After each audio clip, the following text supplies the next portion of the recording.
Alright, so what we're going to be looking at today is rigging and posing inside of ZBrush.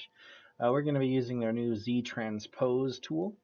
So to do that, we're going to go into Z plugin. I'm going to go ahead and make this, drag it over here. So that way I've got it up here. And then we have what's called Transpose Master. So I'm going to click on Transpose Master. I'm going to choose Z-Sphere Rig and then T-Pose Mesh. So what that's going to do is going to give me a low poly version that I can start messing with and automatically attach a Z-sphere to it. Okay, so I'm going to go ahead and turn on symmetry. That way I can kind of make this work for me and do everything. So I'm going to go ahead and scale this down a little bit. I'm going to move it up. Okay, switch back to draw mode. Go ahead and make the legs.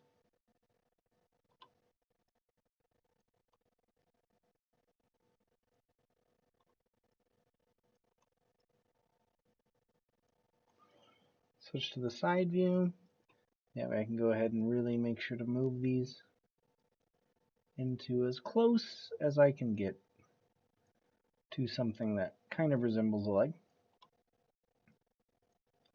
Doesn't have to be perfect, mind you. We're pretty close.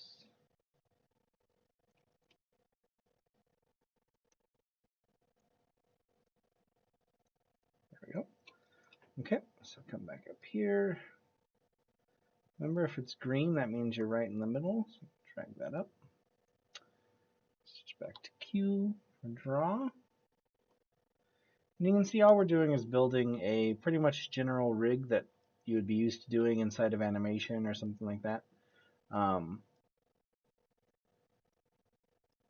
we're just kind of building a skeleton inside of this guy.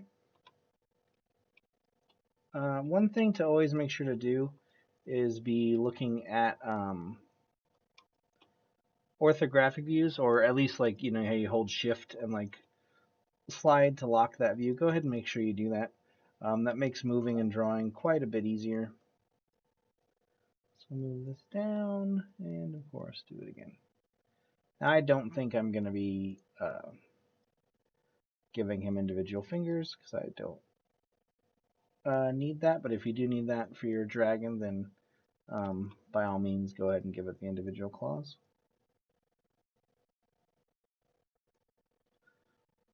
Okay.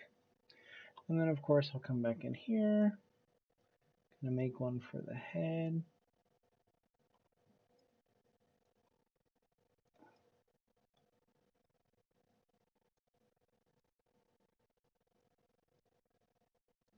Now there's no paint weights in ZBrush, so one thing you do have to realize is that the more ZBrush Z-spheres you have, the better your rig will be bound.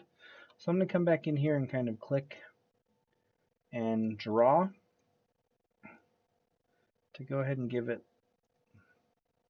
like a little bit more control, especially around the arms, because the arms are going to try to rip off this part of the body. So you can see I'm just kind of building like a rib cage, essentially. A very not realistic looking rib cage, but a rib cage nonetheless. Okay, so let's say you've got everything in place and you want to rig it and see what it looks like. So you're going to scroll down on your right side and you're going to see something called rigging. So I'm going to go ahead and click bind mesh. And then if I switch to my rotate tool, then I can go ahead and rotate that and see how it works. So I can go ahead and pose it. Let's turn off symmetry, so maybe I can kind of have them do something else here. And again, what I'm doing is making sure to move into my orthographic views to make my life a little bit easier for my rotations and stuff. So we could have them like running. I don't know why his hands are like that, but that's okay.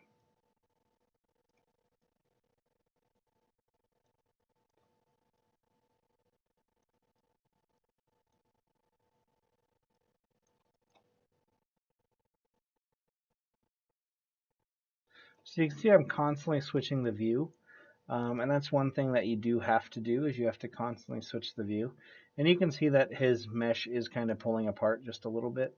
Not pulling apart, but changing a bit. And that's fine. That's just, I don't have enough Z-spheres to control all that movement.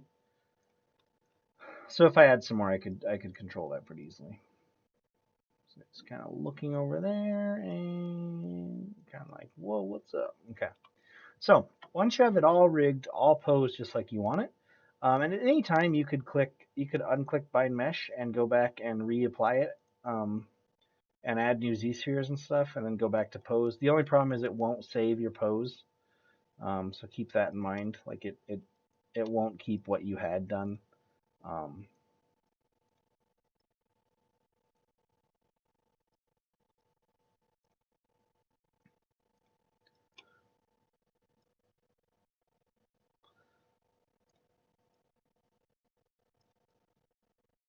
so there we go. Whee!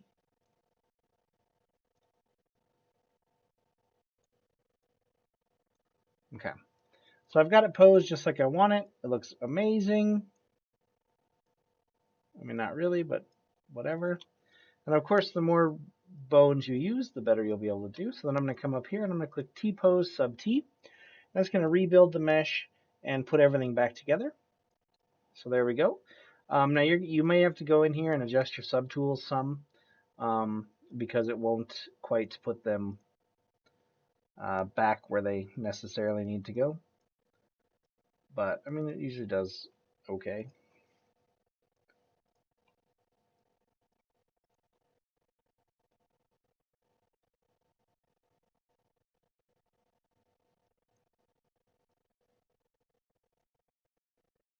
These guys are the same, so that'll be a little bit of a pain to move, but we'll get through that. But anyway, so there you go. That's all you have to do. That gets it all posed for you, and that's it.